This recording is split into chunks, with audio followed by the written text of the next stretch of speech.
Hi, everybody.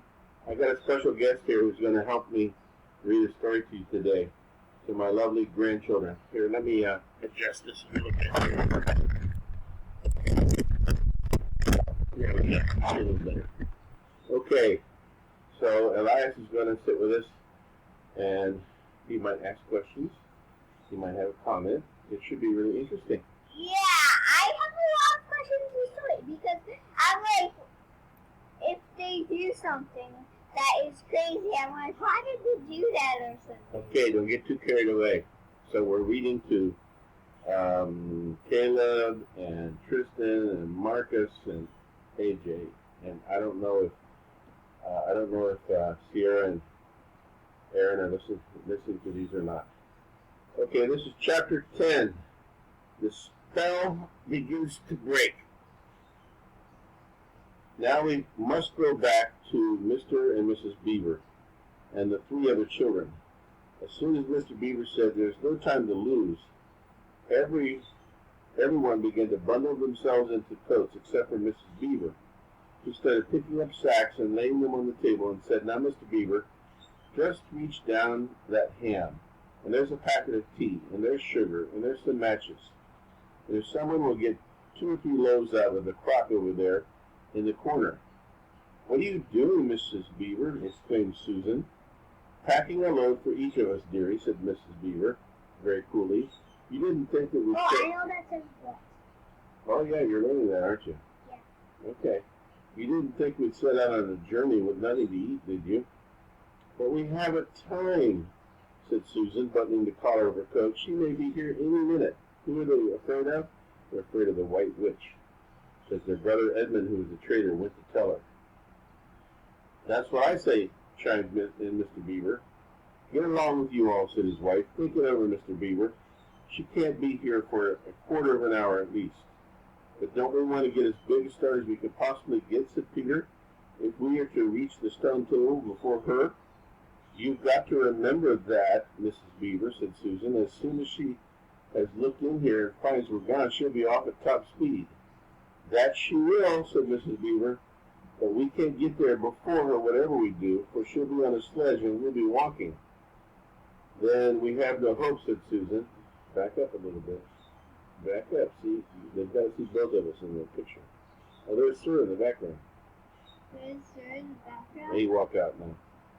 "Now don't you get fussing there's a dear," said Mrs. Beaver, "but just get half a dozen clean handkerchiefs out of the drawer. Of course, we gotta hope. We can't get there before her, but we can keep under cover and go by ways she won't expect, and perhaps we'll get through." Mrs. Beaver was actually pretty wise, as Mrs. often are. "That's enough. That's true enough, Mrs. Beaver," said her husband. "But it's time we were out of this. And don't you start fussing either, Mr. Beaver," said his wife. "There, that's better. There's 5 loaves, and the smallest for the smallest of us. That's you, my dear," she added, looking at Lucy. "Hello, sir. You want to come say hi to everybody?" Yeah. "Here comes Sir. I don't know if he's going to get in here or not. Sir, say hello. Say hello." "Oh, yeah, you're a good dog. How are you doing all that without..." Maybe he would flee with us and the beavers. Why? We could put a pack on him and he could carry it. Or he could pull a dog sled in the snow.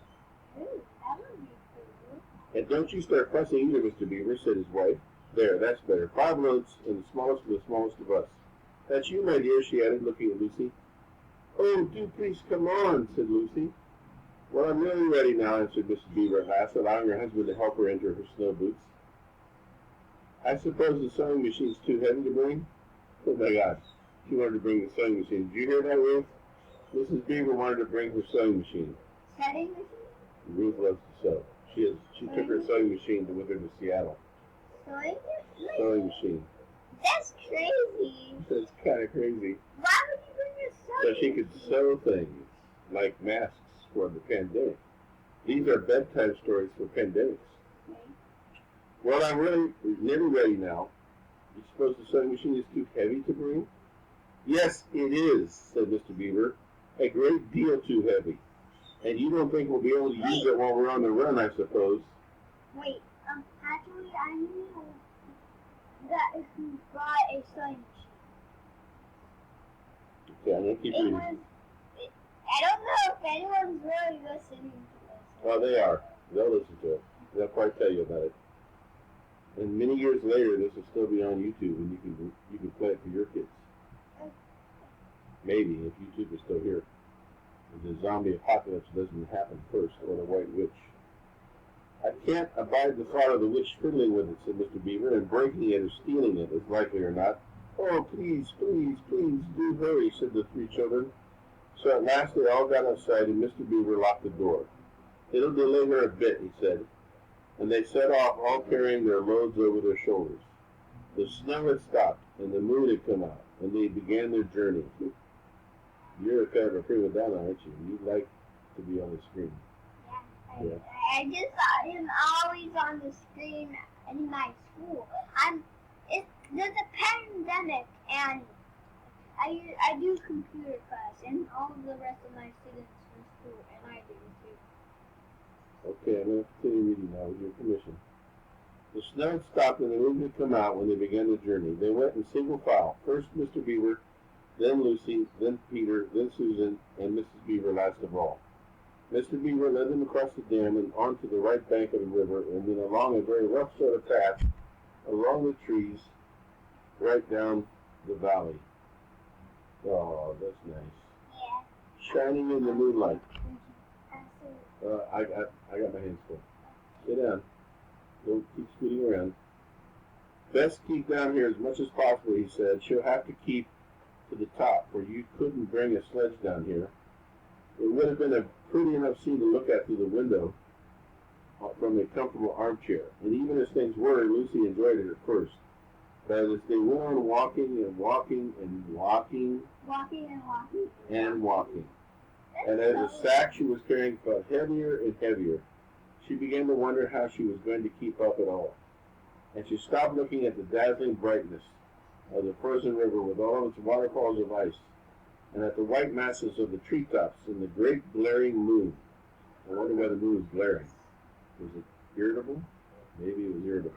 It's cold, probably. Waterfalls of ice? Uh-huh. Because it's wintertime and never Christmas. How is it like rain? How is it?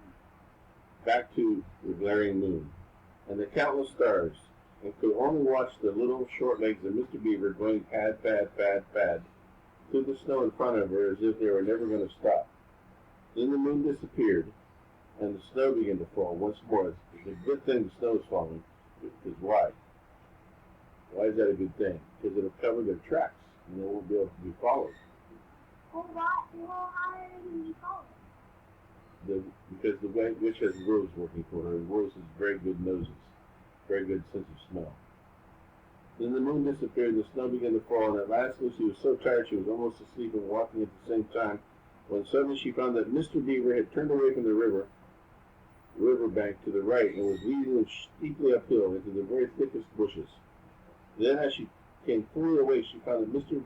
Beaver was just vanishing into a little hole in the bank, which had almost been hidden under the bushes until you're right on top of it. In fact, by the time she realized what was happening, only his short, flat tail was showing. Lucy immediately stooped down and crawled in after him. Then she heard noises of scrambling and puffing and panting behind her, and in a moment all five of them were inside. Whatever is this, said Peter's voice, sounding tired and pale in the darkness. I hope you know what I mean by a voice sounding pale. It's an old hiding place for beavers in bad times, said Mr. Beaver, and a great secret. It's not much of a place, but we must get a few hours' sleep. And if you hadn't been all in such a plaguey fuss when we were starting, I'd have brought some pillows, said Mrs. Beaver. It wasn't nearly such a nice cave as Mr. Tumnus's, Lucy thought, just a hole in the ground, but dry and earthy. It was very small, so that when they all lay down, they were in a bundle. They were all a bundle of clothes together, and with what was being warmed up by their long walk, they were really rather snug. If only the floor of the cave had been a little smoother. What are you doing? You getting fidgety? No, it is. Just playing. Okay. Then Mrs. Beaver handed round in the dark a little flask out of which everyone drank something. It made one cough and splutter a little and stung the throat, but it also made you feel deliciously warm after you swallowed it. I know what that is. And everyone went straight off to sleep. It seemed to Lucy that only the next minute, though really it was several hours later, when she woke up feeling a little cold and dreadfully stiff, and thinking how she would like a hot bath. Then she felt a set of long whiskers tickling her cheek, and she saw that the cold daylight coming into the mouth of the cave. But immediately after that, she was very wide awake indeed, and so was everyone else. In fact, they were all sitting up with their mouths and eyes wide open, listening to a sound which is the very sound they had all been thinking of, and sometimes imagining they heard during their walk during the night. It was the sound of jingling bells. I thought the White Witch told the dwarf to take the bells off of his sledge. Please don't do that. But maybe I was wrong. Mr. Beaver was out of the cave like a flash the moment he heard it.